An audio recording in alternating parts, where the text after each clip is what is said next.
Well, hello Saints, welcome to the Great Outdoor Bible Adventure. My name's Craig and I'm the host of this video. I hope you do get outside some. I hope you get out in the beautiful woods and mountains of whatever state you're living in. It does you good for the soul, brings peace of mind. But we're not going to say much about the outdoors today. We're going to get right into it. We're going to be on a multi-part series now about Israel in prophecy. I'm not sure how many episodes this is going to take, but this is part one, and it's in Ezekiel chapter 37, the Valley of Dry Bones. Let me give you a little background on this.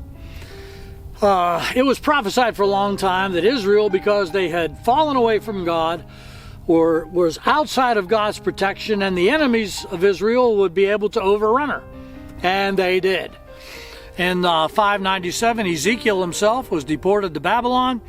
The Babylonians came back to Jerusalem in 587, 586, burned the temple and everything, and the nation of Israel, nation of Judah, was kaput. Now, it's a tiny nation. What are the odds? Are there any odds that they would ever be restored? With that as a background, let's start into Ezekiel 37, beginning at verse 1 through 3. The hand of the Lord was upon me, and he brought me out by the Spirit of the Lord, and set me in the middle of a valley, and it was full of bones. He led me back and forth among them, and I saw a great many bones on the floor of the valley, bones that were very dry. I mean, man, they were parched. He asked me, God that is, he asked Ezekiel, Son of man, can these bones live? Well, Ezekiel's sort of taken back by this. I mean, this great man of faith, and he looks at these bones, and all of a sudden he's sort of aware of how impossible this would be, and he staggers a little bit, and he says, Sovereign Lord, you alone know. In other words, I'm not sure, but you know. All right, what's the symbolism here? What are the valley of dry bones? What's this all about? Verse 11 will tell us in Ezekiel 37. He said unto me, Son of man, these bones are the people of Israel.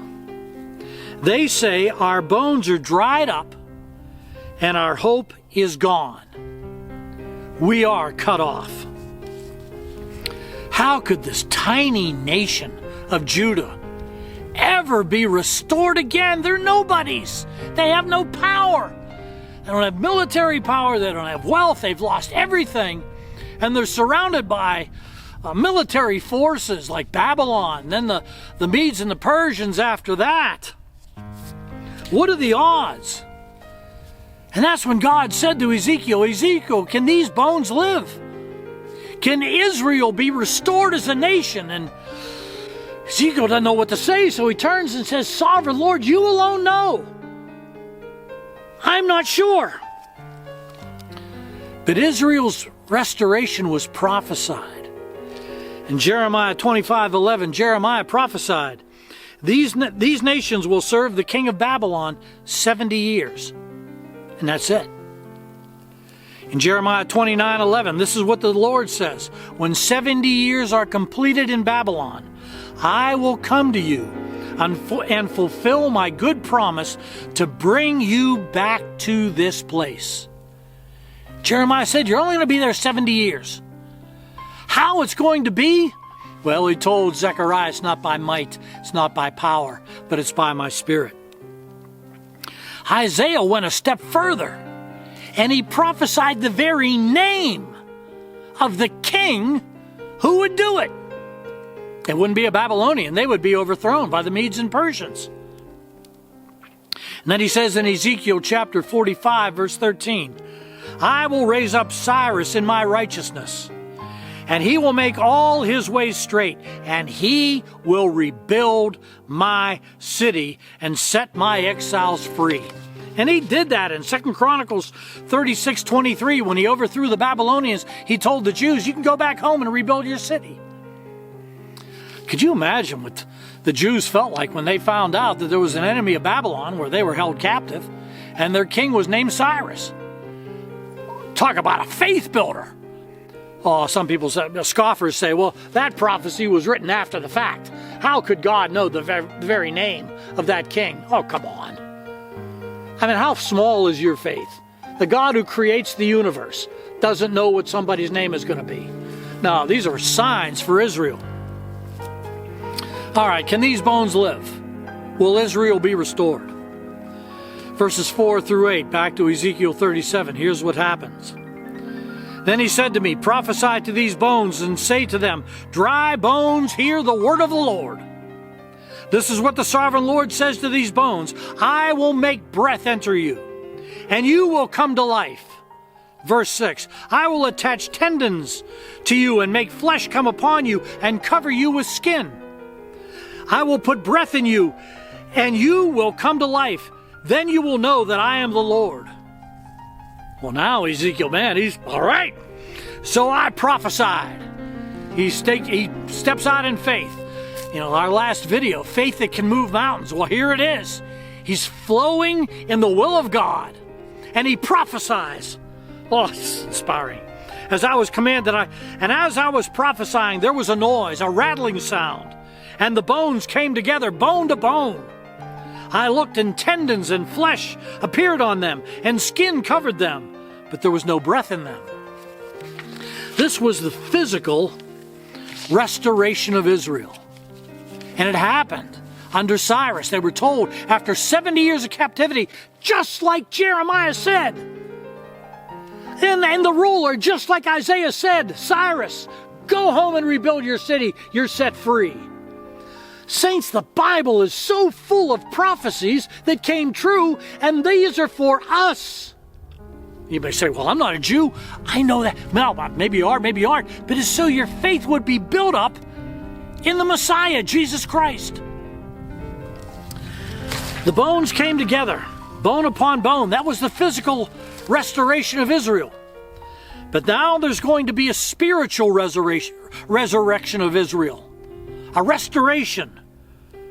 Verse 9, then he said to me, prophesy to the breath, prophesy, son of man, and say to it, this is what the sovereign Lord says, come, breath, from the four winds, and breathe into these slain, that they may live. So I prophesied as he commanded me, and breath entered into them, and they came to life, and stood on their feet, a vast army. When the tendons and the flesh came together, that was the physical restoration of Israel.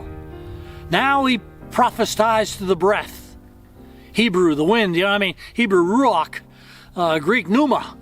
It's like for the Spirit, the Holy Spirit, to come in them. Saints, not only was there going to be a physical restoration of Israel, which there was, but there would be a spiritual rebirth of Israel. And it happened when they were brought back to their promised land under people like Zechariah and Haggai, Joshua and Zerubbabel. There was a spiritual rebirth, Malachi. And then, years after that, the restoration of all restorations, Jesus Christ coming to the earth as Messiah. But these prophecies continue to this day and beyond this day. For there will once again be a physical rebirth, spiritual rebirth, rather, of the nation of Israel. It was rebirthed again in 1948.